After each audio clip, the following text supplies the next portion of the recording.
Tu n'as absolument aucune idée de l'effort que j'ai mis dans la vidéo. C'est la 3e fois que j'enregistre. La première fois, le micro marchait pas. La 2e fois, je me suis chié le plan. Cette fois, c'est la bonne. Et salut vieux, j'espère que tu vas bien. Et alors aujourd'hui, j'aimerais te donner non pas une technique, non pas une astuce, mais un grand principe pour faire en sorte que tu arrives à garder l'attention des gens dans chacune de tes vidéos. Pour que quand les gens regardent tes vidéos, ils les regardent du début à la fin en entier. Tu sais, aujourd'hui, le problème des gens, c'est que... Enfin, le problème en général, c'est que l'attention devient de plus en plus limitée. Tu as sans doute dû entendre des chiffres. Je crois qu'en moyenne, c'est 3 secondes maintenant l'attention des gens sur une vidéo. Et si tes vidéos retiennent pas l'attention, ou plutôt si tes vidéos retiennent l'attention, c'est ce qui va faire que tu vas pouvoir devenir un pro en fait. C'est ce qui va faire que tu vas pouvoir, par exemple, vendre des prestations, mettons, de publicité. Si tu fais des pubs et que les gens les regardent de A à Z, forcément les gens qui ont besoin de pubs, ils vont vouloir t'engager. Parce que quand les vidéos viennent de toi, les gens regardent tes pubs, tu vois, donc il y a plus de chances qu'ils passent à l'action, etc.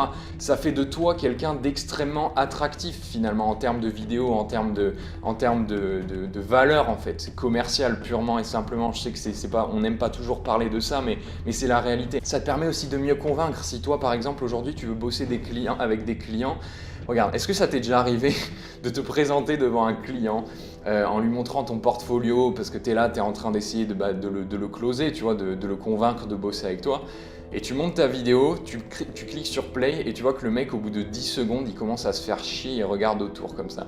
Il n'y a rien de plus désagréable que cette situation-là. Ça m'est arrivé une fois à l'époque quand je voulais encore faire des prestations pour des clients. Maintenant, je ne fais plus vraiment ça, mais ça m'est arrivé, donc je sais comment c'est. Maintenant, imagine le cas inverse. Tu cliques sur play. La vidéo, elle fait 4 minutes. Du début à la fin, le client, il est scotché comme ça.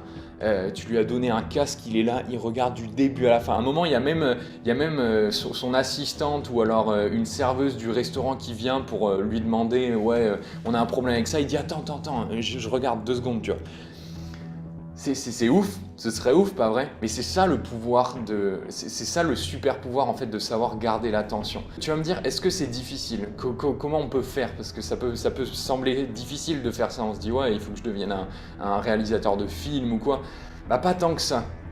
Le principe que je vais te donner aujourd'hui, moi je l'ai découvert le week-end dernier et je pensais que ce serait chaud. En réalité, ça l'est pas vraiment. C'est juste inhabituel. Ce que je te propose, c'est qu'on regarde l'extrait que je t'ai préparé et on regarde ensuite quel était ce fameux ingrédient et comment toi tu peux l'utiliser. C'est parti. Steamer, gros. Steamer.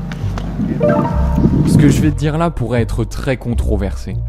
Mais à mon avis, si tu veux qu'un souvenir soit marquant, il faut qu'il y ait autant du confort que d'inconfort. Et si tu viens profiter du Portugal et de son beau temps et de sa nourriture et de ses plages, tu dois aussi être prêt à faire face à la chose la plus inconfortable qui soit. Et c'est ce qu'on allait faire. Il n'y a pas une seule personne qui se baigne, mis à part les surfeurs avec les combis. Donc je sais pas à combien elle est, mais... Bon gars, on y va ou quoi? Mon prédiction mec, elle va être froide ou pas? Si la plage est dehors. Si la plage est dehors? S'il y a personne dans l'eau? Ah ouais. Si tout le monde est dehors. Ouais. Je pense qu'elle va être froide, je pense que ça va piquer. Je pense qu'il faut pas réfléchir, tu vois.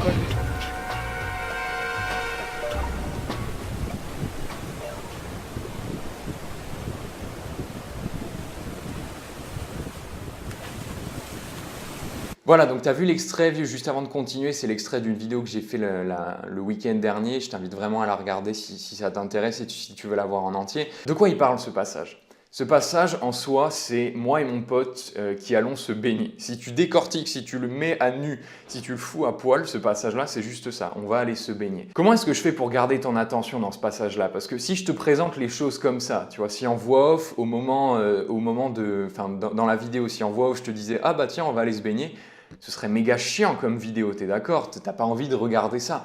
Pourquoi? Parce que c'est tellement banal, parce qu'on le fait tous, il n'y a rien d'excitant, il n'y a rien de particulier à ça. Et c'est justement là le truc qui est intéressant, c'est que pour garder l'attention des gens, tu ne peux pas leur montrer les choses de la même façon qu'ils le verraient d'habitude. Il faut faire quelque chose qui s'appelle, dans le cinéma ou dans la vidéo, dans le milieu un petit peu plus pro, il faut dramatiser les choses en fait. Et tu as vu que là, ce que j'ai fait, c'est que, encore une fois, je ne t'ai pas dit on va aller se baigner. Ce que je t'ai dit, c'est que pour profiter du Portugal, quand tu profites du Portugal, du beau temps, des spécialités, etc., derrière, il faut que tu en payes le prix. Et le prix à payer quand tu profites du Portugal, c'est quoi? C'est d'aller se baigner. Quand je tourne les choses comme ça dans la vidéo, tout de suite, c'est beaucoup plus intéressant parce que, tu sais, en tant qu'audience, en tant que spectateur, tu regardes la vidéo et tu te dis, quoi? Ah ouais, il y a un truc à payer et tout. C'est quoi le prix à payer? Tu vois? Ah ouais, il a profité. Tu vois, tu sais, enfin, dans le documentaire, tu verras, je t'ai montré, on a goûté les spécialités et tout. Pendant toute la première partie de la vidéo, on kiffe de ouf le road trip. Et on arrive à ce moment et je te dis, ouais, maintenant il faut payer le prix, tu vois. Et tu es là, tu dis quoi? Qu'est-ce qui va se passer, tu sais? Tu élèves les enjeux. Et ça, c'est vraiment un truc, encore une fois, ça peut paraître difficile, mais tu peux le faire dans toutes les situations. Je te prends l'exemple que j'aime bien utiliser, mais imaginons que tu dois faire une vidéo promotionnelle pour un coiffeur. Tu vois. Tu pourrais filmer le salon de A à Z, tu pourrais filmer des shampoings, le coiffeur en train de couper des cheveux et tout. Mais le problème, c'est que cette pub-là, ça ne nous donne pas de raison de regarder. Tu vois. Prends un acteur, par exemple, et tu mets en place un mini scénario où tu vas montrer en fait au début de la vidéo un mec qui a un rencard mais qui a aucune race, tu vois, le mec ressemble à rien. Et il sait que s'il se pointe à ce rencard et qu'il a aucune dégaine, s'il se pointe comme ça, il va se faire recaler, c'est sûr. La meuf, elle va arriver, elle va même pas s'asseoir à la table, elle va le voir de loin, elle va rentrer direct chez elle, tu vois. Tu mets en place ce scénario-là et tu mets le salon de coiffure dans ce contexte-là. C'est-à-dire que le mec se lève le matin, il ressemble à rien, il commence à paniquer parce qu'il se dit putain, il faut vraiment que je fasse quelque chose. Et là, il se souvient qu'il a un salon de coiffure en bas. Ah, c'est ça qui va le sauver. Il faut qu'il aille se refaire une dégaine et puis il y va et tu filmes de A à Z le mec qui rentre dans le salon, il a aucune race, tu vois. Tu filmes même le coiffeur pendant qu'il est en train de lui tailler la barbe, tu vois, lui faire un joli dégradé et tout. Et tu filmes le mec qui ressort et tu filmes le mec au rencard qui est en train de réussir son coup avec la fille, tu vois. Là, tout de suite, ça élève. Là, tout de suite, tu chopes l'attention. Tu dramatises le truc. Tu transformes le « je vais au salon de coiffure pour faire une coupe » en si je vais pas au salon de coiffure, je joue la vie de ma relation, tu vois. Et là, tout de suite, tu dramatises. Et là, tout de suite, tu donnes une raison pour regarder ta vidéo. Donc voilà, c'est vraiment ça. S'il y a un truc qu'il faut que tu retiennes, c'est ça. C'est donne une raison aux gens de regarder ta vidéo.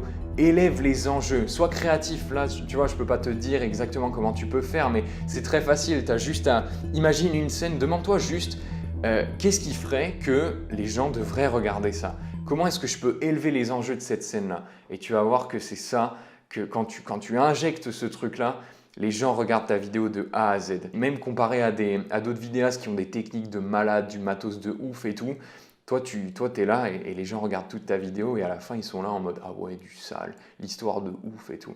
Voilà, vieux, j'espère que ça t'a plu. Si tu veux avoir plus de conseils comme ceux-là, je te le dis encore une fois, tu as la liste dans la description. C'est ma liste de potes vidéastes. Je t'envoie quotidiennement un email où tu vas apprendre des tas de choses sur le storytelling, les vidéos, faire des vidéos plus professionnelles, des conseils pour améliorer tes vidéos comme ceux qu'on a vus aujourd'hui. Et puis si, écoute, tu découvres cette chaîne, n'hésite pas à t'abonner, à mettre un like, moi ça m'encourage beaucoup. Et si tu as des questions par rapport à cette vidéo, n'hésite pas à me les mettre aussi en commentaire, ça me fera plaisir de te répondre, on peut discuter par rapport à ça, tu vois, si tu veux en savoir plus. N'hésite pas, moi c'est avec grand plaisir que je t'aide. Voilà vieux, d'ici là, moi je te laisse, je te dis à la prochaine, fais des vidéos, raconte des histoires et puis je te dis à demain dans la prochaine vidéo. Ciao!